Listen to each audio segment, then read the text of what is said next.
Jeff from Two Hacks Garage. Well, I'm back at Jimmy's shop. As you saw in the last video, we were honing up Todd's 388 that we're going to be building for him for his 1980 Z28 Camaro. And the kind of way I ended it is I just started learning more about this, and Jimmy was walking me through it.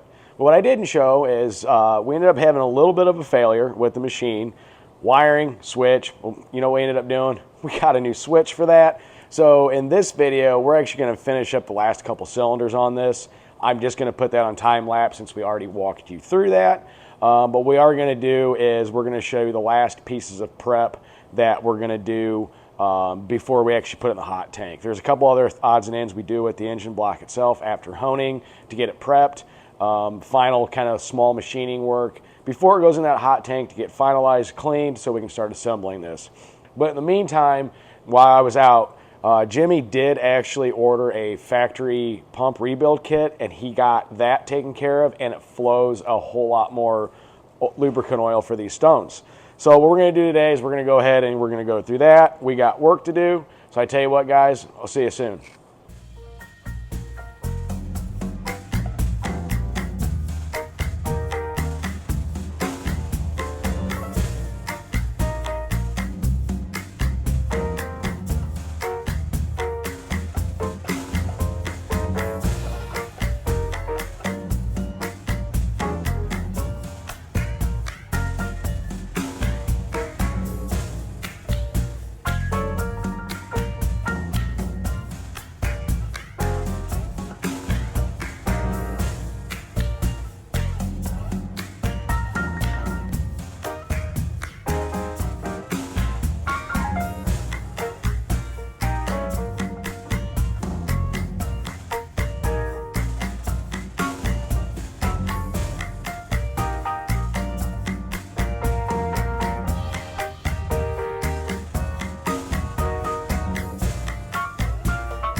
Jeff from Two Hacks Garage. Well, we're done. We got everything honed, and it's ready to be thrown in the hot tank back there to get a final cleaning before we assemble this engine. So kind of to recap, what we did was in the first video, we got this honing machine and we started playing around with it, kind of testing it out on a small block LT1350 from a 1970 model era car. And we just used it to deglaze it, kind of figure out what kind of modifications we needed. From there, we did make a few modifications. One, we upgraded the pump. We made this bar clamp mechanism to hold the engine in place and this stop here. And the last video was way more in depth on how to set it up, what we're doing and all that. We did stop. I learned a little bit, and then we had a little bit of a power failure with the switch. Jimmy went ahead and fixed that. And in the meantime, he also upgraded the pump once more. As you guys saw, it was pumping more fluid. So on this one here, we actually finalized the hone on this. And if you saw us using the dial bore indicator, what we were doing is we were going through every cylinder from the top to the bottom to make sure it's actually true in there.